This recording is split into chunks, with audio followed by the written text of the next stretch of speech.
know this one? Oh yeah. If you watched our last video, I was in the process of losing street cred because I said that I enjoyed the Coldplay song. You did say that. This one though is probably an all-time favorite of mine. That is Thompson Twins. Hold Me Now. Hold Me Now. Yeah. Stay with me. Stay with me. Yeah, it's a good one. Hey everybody, welcome back to Great Measures. My name is Richard. This is Judson.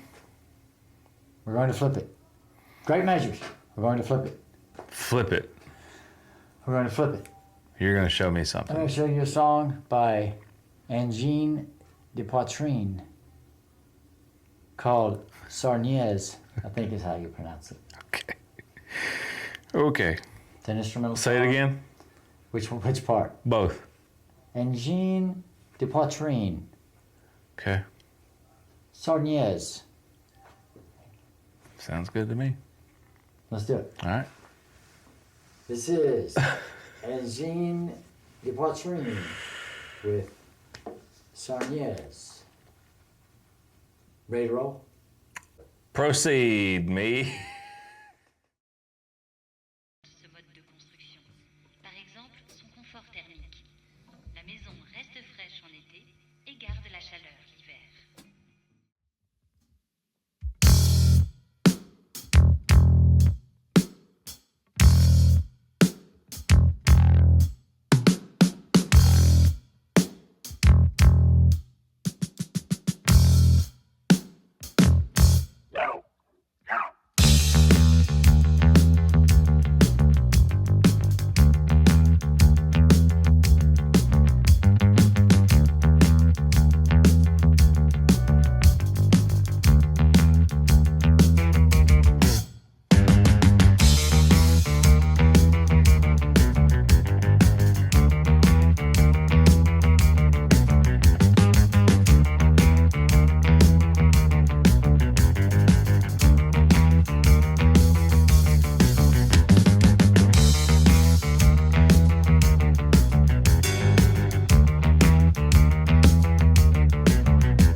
Angine De Poitrine from Quebec.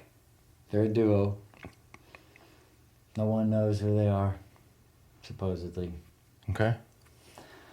This is math rock, Okay, I can see I that. think, maybe. Sure.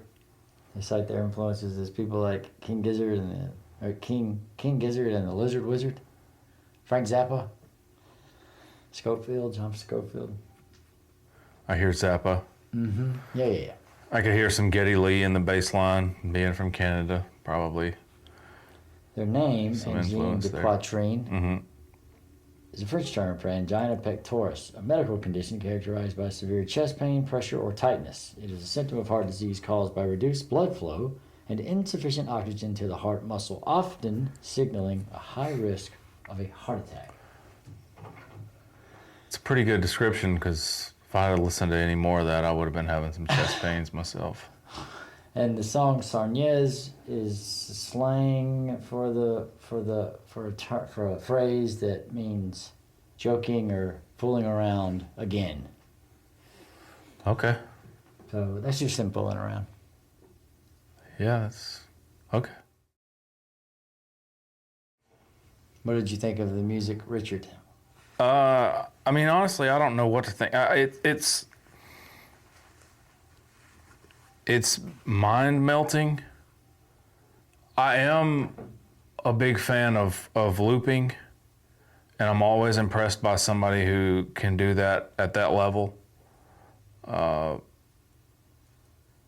Just with a solo guitar, but then you throw a bass in there too, and I mean, I know that happens a lot when people are looping, but it's just to watch the guy step from place to place while still playing it's cool. In time. Yeah. It sounded weird, Microtones. but it was impressive. Explain microtones. He just got more frets on his guitar. He's inserted frets in between normal frets. If frets are the lines that separate the knuckles or the joints on my fingers, or at the knuckles, there's more frets in between. So it's giving you more notes on the way to. See, our ears are used to those notes. Yeah. There's a whole bunch of. I don't think any of those notes were played in this song. there may have been, but there's more of them than in between. I guess it's kind of like if you got red and you got pink, it's all the shades in between on the way to red and pink. Sure. Yeah, I can see that. Yeah. So he's playing all those notes. It sounds like it should be. It sounds like a little bit out of tune red. Yeah. And then a little bit more out of tune, but just micro talking about here. So that little it's almost the same note before it isn't. And I think that's where it's because we're so used to notes, how they, quarter notes, or whole notes and half notes. These are half step and a whole step. These are a 16th of a step or something, whatever his frets are and how they're splitting them up. It's pretty wild. You know what I mean? Yeah. It's wild. But I think it's a simple construction of the song, at least from the standpoint of he plays a riff and then he mimics the riff with the guitar, plays a riff on the bass, mimics a riff. When he does do it, at the beginning they're just don't, and he's don't. But then whenever he lays down the riff, then he plays the guitar riff on top of it, and he does it little in there whenever that happens. Yeah, what is the voice sound? Like, where is that coming from? There's them. I mean, they're talking? Mm-hmm. They got something inside their deal. And they talk funny. Whenever they've done interviews, they talk so funny. And they talk about being from outer space and coming to this planet. Yeah, they had an outer space look to them for sure. Not from this planet. But I really like the drummer's my favorite because of how he cuts up what the riff is, however many measures the riff is. He cuts it up, and he's in the beginning. He's just don't. Yeah.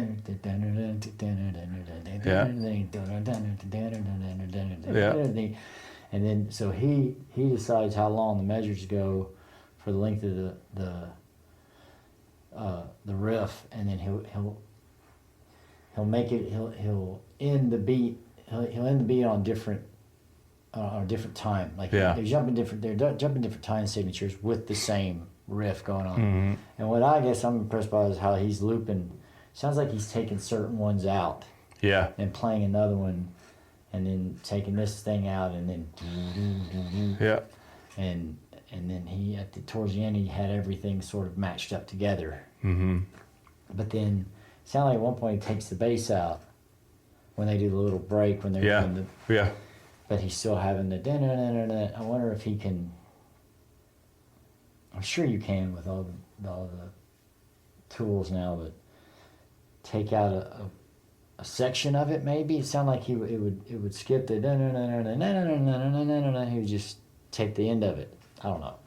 I have no idea how he obviously has a tremendous Very creative relationship. mind. Yeah, and tremendous relationship with his loop pedal. They are in sync. I got a glimpse of the drummer's eyes looking out the mouth at one point, and it kind of freaked me out. Yeah. So the costumes are, I think, they're an art piece. I think they're just a performance art piece.